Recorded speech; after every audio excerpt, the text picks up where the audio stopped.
8 churches को यानी 8 गिरजाघरों को जला दिया गया हुआ है। क्रिश्चियन कम्युनिटी जो है वो इस वक्त मजबूर है कि वो अपने घरों से बाहर नहीं निकल सकती, और कई ऐसी इलाके क्रिश्चियन कम्युनिटीज़ के उस इलाके में ऐसे हैं दोस्तों कि जो खाली हो चुके हुए हैं, बस्तियां पूरी की पूरी। इसकी कोई रिपोर्ट मेन स्ट्रीम मीडिया पे माइंड यू नहीं आ रही, क्योंकि वहाँ पे शर्म महसूस होती है ना कि पाकिस्तान में क्या खबरें चल रही हैं कि 1% क्रिश्चियन माइनॉरिटी से ख़तरा लाक हो गया है। अमरीकी महकमा खारजा के नायब तर्जुमान वेदांत पटेल ने कहा है कि पाकिस्तान में गिरजाघरों को निशाना बनाने पर गहरी तशवीश है। पाकिस्तानी हुक्काम वाक़े की मुकम्मल तहकीकात करें। ये इस वक्त साउथ एशिया इंडेक्स एक अखबार है, उसका ट्विटर हैंडल है, उससे खबर ये दी है कि paramilitary rangers have been deployed in Jaranwala Punjab after criminal violence. ऐसे चर्चेज हैं जिनको कह लें कि जला दिया गया है, ब्लेस्फेमी के केस में उनको ये कहा गया, ये कहकर जला दिया गया मुसलमानों ने कि वहाँ पर जी कुरान पाक जो है उसकी बेहुरमती की जाती है। ईसाइयों के घर जलाए गए, इससे पहले भी माजी में इस तरह के वाक़यात हमने देखा, लाहौर में हुए हैं। तो आप ये देखिए कि स्टेट को भागना पड़ गया मॉब के सामने से, तो state has officially lost the battle there. Pakistan की रियासत इतनी कमज़ोर हो गई है। अभी अगले दिन तो श्रीलंकन को हमने जलाया था, मारा था, तो इन लोगों के अंदर किस चीज़ का गुस्सा है और रियासत कहाँ पे है? और उस 1% के ख़िलाफ़ जहाद लड़ने के लिए इस तरह से लोकल मुल्लाओं ने कन्विंस किया जड़ावाला के आवाम को कि सब इकट्ठे हो जाओ क्योंकि तुम सब ख़तरे में हो। कभी मंदिर तोड़ देते हैं, कभी थोड़ा सा वीडियो देखा। चर्चेस पाकिस्तान में पिछले 3 दिनों से चर्चेस पर अटैक और उन पर आग लगाई जा रही है, और चर्चेस के साथ ऐसा पाकिस्तान में इसलिए हो रहा है, जो रिएक्शन दे रहे हैं ये लोग, जो स्वीडन वगैरह में और कई देशों में जो कुरान को जलाया जा रहा है, जो कि मुसलमानों के द्वारा जलाया जा रहा है, जो कि एक्स मुस्लिम है, तो उसके रिएक्शन में पाकिस्तान जैसी कंट्री में चर्चेस जलाई जाती है और इंडिया के मुस्लिम इसे सेलिब्रेट कर रहे हैं। मैं प्रूफ के साथ आपको वीडियो के लास्ट में बताऊंगा। पहले पूरा वीडियो देखते हैं प्लीज। मजीद ख़तरनाक और शिद्दत इख्तियार कर गया, हालात बहुत कशीदा हैं। खबरें यहाँ तक मिल रही हैं कि उस इलाके में रेंजर्स तक को बुला लिया गया है, और अगर मैं आपको इसकी पूरी सिचुएशन बताऊँ, इसका कुछ बैकग्राउंड बताऊँ, कुछ असल हकायक बताऊँ तो आप चौंक जाएंगे नाजरीन। हमारे मुल्क में इस तरह का वाक़या कोई पहला वाक़या नहीं है जब तौहीन मज़हब के इल्ज़ाम में हजूम मुश्तइल हुआ और उन्होंने पूरी की पूरी बस्तियाँ जला दी। ये इससे पहले भी वाक़या हो चुका हुआ है कि पूरी की बस्ती जो है उसको जला दिया गया था। इस वक्त सूरत हाल ये है, जो लोग फॉलो कर रहे हैं मुझे और इस पूरे वाक़े को, 8 चर्चेस को यानी 8 गिरजाघरों को जला दिया गया हुआ है। क्रिश्चियन कम्युनिटी जो है वो इस वक्त मजबूर है कि वो अपने घरों से बाहर नहीं निकल सकती, और कई ऐसी इलाके क्रिश्चियन कम्युनिटीज़ के उस इलाके में ऐसे हैं दोस्तों कि जो खाली हो चुके हुए हैं, बस्तियां पूरी की पूरी। इनफैक्ट लोग इतने डर गए हैं कि बाकी जगहों पे, लाहौर में, कराची में, जहाँ जहाँ क्रिश्चियन कम्युनिटीज़ हैं वो तक डर गई हैं। और एक और मैं आपको बड़ी हैरानी की बात बताता हूँ, जो उलमा हजरात हैं उस इलाके के, जड़ावाला के, फैसलाबाद की तहसील है जड़ावाला, वो पुलिस के साथ हैं, वो इनको ठंडा रहने का कह रहे हैं, वो मुश्तिल नहीं है, ना ही इश्तियाल दिला रहे हैं। कुछ नीम हकीम मुल्ला ऐसे हैं मस्जिदों में ऐलान करते फिर रहे हैं। एक ऐलान है, मैं आपको सुनवाना चाहता हूँ, अब आप उस ऐलान को सुनते हुए ज़रा देखिएगा कि इसमें किस कदर इश्तियाल है इस ऐलान में। वो ऐलान में आप ज़रा एक दफ़ा सुन लीजिए, फिर मैं गुफ्तगू को आगे बढ़ाऊंगा। यहाँ से कुछ और भी चीज़ें आपको दिखाऊंगा। साइया ने कुरान पाक की बेहुरमती की, सारे मौलवी, सारे मुसलमान मताब मस्जिद के अगे इकट्ठे होवो, तुसी नाश्ते करन दे हो, घर बैठे मुसलमानी काहदी है तुहाडे विच? तुहानू तो मर जाना चाहिए सी, सड़कां ब्लॉक हो जानियां चाहिए सी।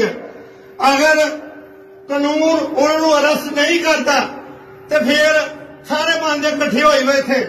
जी हाँ, ये आपने ऐलान सुन लिया दोस्तों। अब इस तरह के ऐलान के बाद, हालांकि इसने अल्फाज अदा किए हैं कि पुरअमन एहतजाज करेंगे, लेकिन जब आप लोगों को मजहब के नाम पे और तौहीन मजहब के नाम पे इकट्ठा कर लेते हैं ना, तो उसके बाद फिर कुछ भी पुरअमन नहीं रह जाता होता नाज़रीन, फिर मुश्तिल होता है, फिर इश्तियाल आता है। ये इस वक्त साउथ एशिया इंडेक्स एक अखबार है, उसका ट्विटर हैंडल है, उससे खबर ये दी है कि paramilitary rangers have been deployed in Jaranwala Punjab after criminal violence.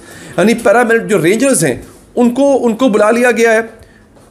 अभी तक जब इन्होंने रिपोर्ट किया था तो 6 चर्चेस थे, और अब तक की रिपोर्ट के मुताबिक 8 चर्चेस यानी गिरजाघर जो है उनको गिरा दिया गया है या जला दिया गया है। प्राइम मिनिस्टर अनवारुल्लाह काकड़ साहब ने इसकी न सिर्फ मजम्मत की है, बल्कि उन्होंने कहा है कि हम इनके खिलाफ भी कार्रवाई करेंगे। फैसलाबाद के करीब वाक़े इलाके जड़ावाला में आज 97% मुस्लिम्स को 1% क्रिश्चियन से ख़तरा लाक हो गया। यानी कि ओवरऑल पाकिस्तान में माइनॉरिटीज़ की अगर परसेंटेज देखें तो सिर्फ 1% क्रिश्चियन कम्युनिटी बनती है, और उस 1% के ख़िलाफ़ जहाद लड़ने के लिए इस तरह से लोकल मुल्लाओं ने कन्विंस किया जड़ावाला के आवाम को कि सब इकट्ठे हो जाओ क्योंकि तुम सब ख़तरे में हो। और उन सब ने कहा कि हम जान देने को तैयार हैं, लेकिन जब भी ये कहते हैं ना कि हम जान दे देंगे, मर मिटेंगे, ये हमेशा जान लेते हैं, देता कोई भी नहीं है। किसी ने आज तक अपनी मोटर बाइक को या अपनी दुकान को आग नहीं लगाई इस पैशन के थ्रू, सिर्फ दूसरे की अमलाक को जलाया है। तो अब तक की इतलात के मुताबिक वाक़या हुआ क्या वो आपको बाद में बताता हूँ, लेकिन अब तक नुकसान कितना हो चुका है उसकी अगर बात करें तो पहली बात यह है कि असिस्टेंट कमिश्नर जड़ावाला, जो कि स्टेट के नुमाइंदे हैं, जो रियासत को रिप्रेजेंट करते हैं, उनको घर छोड़ के भागना पड़ गया क्योंकि वो भी मसीही बरादरी से हैं और उनके घर पे हमला हो गया। तो आप ये देखिए कि स्टेट को भागना पड़ गया मॉब के सामने से, तो state has officially lost the battle there. दूसरी चीज़, एसपी साहब वहाँ पे और दीगर पुलिस अफसरान माफ़ियाँ मांग रहे हैं और कह रहे हैं कि एफआईआर दर्ज हो चुकी है 2 नौजवानों के ख़िलाफ़ ब्लास्फेमी के इल्ज़ाम पर, जिसमें 295 और 96 लगा दी हैं, सज़ा मौत है उसकी।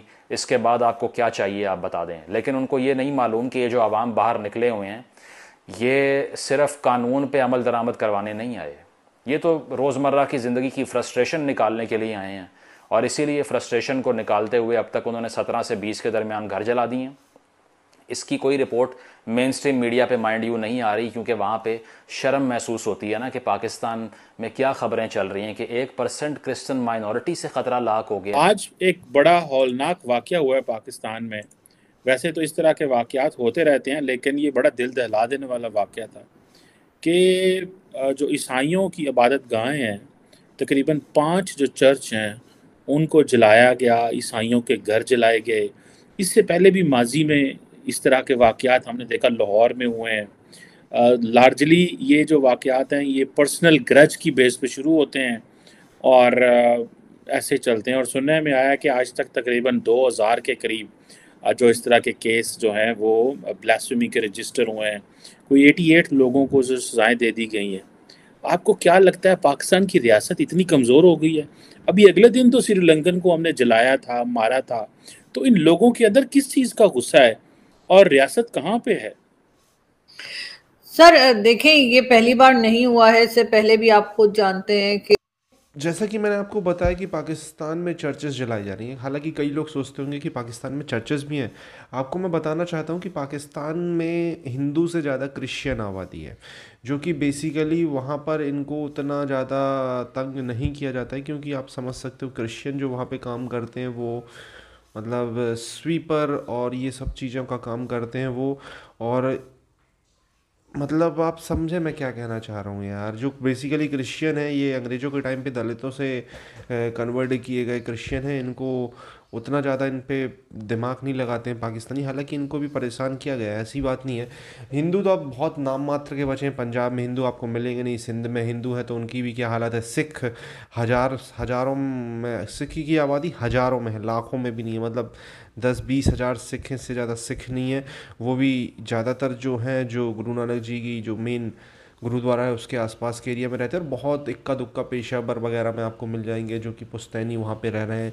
और मतलब इक्का दुक्का ऐसे कि 1-2 फैमिली मिलेंगी वहाँ पे, ऐसा भी नहीं है कि आपको वहाँ पे बहुत ज़्यादा आबादी मिलेगी। तो जो बेसिकली जो सिख हैं वो करतारपुर में कुछ मिल जाएंगे आपको, और जो कि नंदकाना साहब है वहाँ पे मिल जाएंगे। इसके अलावा सिख भी आपको नहीं मिलेंगे। बहुत बहुत रेयर 1-2 सिख वहाँ पे मिलेंगे आपको। कहाँ पर? कराची वगैरह में।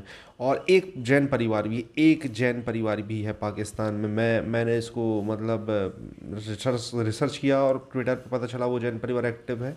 एक फैमिली 1-2 लोग हैं, तो वो लोग खाली इस वजह से वहाँ पे क्योंकि उनके पूर्वजों का टेम्पल था और वो अपनी आइडेंटिटी छुपा कर रहे थे। हालांकि जैन टेम्पल तो आपको पता है मुल्तान वगैरह में काफ़ी बड़े बड़े जैन टेम्पल थे और बहुत सारे जैन थे पाकिस्तान में पार्टीशन के पहले, लेकिन अब वहाँ पर जैन आबादी बिल्कुल भी नहीं है। हिंदूज़ भी हैं तो वो भी सिंध के बेसिकली इलाके में। पंजाब में आपको ढूंढने से बहुत रेयर 1-2 हिंदू मिलते हैं, ऐसे फैमिली है। मतलब आप समझ जाओ 1-2 हिंदू मिलते तो समझ जाओ। तो जो चर्चेस जलाई गई हैं वो बेसिकली आपको पता है रिएक्शन है। स्वीडन वगैरह में जो कुरान जलाई गई हैं वो भी वहाँ पे मुसलमान एक्स मुस्लिम्स थे, उन्होंने कुरान जलाई, तो उसके रिएक्शन में यहाँ पे चर्चें जलाई गई। और मैंने देखा कि यार भारत के मुसलमान काफ़ी खुश हो रहे थे कि अच्छा किया आप लोगों ने, इससे दुनिया को मैसेज आएगा चर्चेस जलाओ ये और वो। मैंने ये देखा सोशल मीडिया पे, यूट्यूब के कमेंट्स में अगर मैं उनको जाके देखूं तो वो निकलते थे इंडिया के। तो मैंने कहा यार ये इतने इनकी क्या सोच है यार, मतलब यार दो गलत चीज़ें अगर एक गलत हुई है तो दूसरे उसके रिएक्शन में गलत चीज़ें कभी सही नहीं हो सकती। अगर मान लीजिए ये चर्च जो स्वीडन वगैरह में अगर ये कुरान की जगह गीता होती और यहाँ पर हिंदू जो यहाँ पर क्रिश्चियन रहते हैं उन पर अटैक करते तो वो भी गलत ही होता, गलत होता। खैर भारत के जो मुसलमान हैं उनकी हिस्ट्री रही है सदियों से, जो इन्वेडर्स आए थे उन्होंने टेम्पल्स तोड़े, कन्वर्ट किए, आज वो कन्वर्टेड लोग खुद टेम्पल तोड़ते हैं, चर्चेस जलाते हैं, तो ये उनकी हिस्ट्री रही है। अब आपको क्या कहना है इस टॉपिक के बारे में?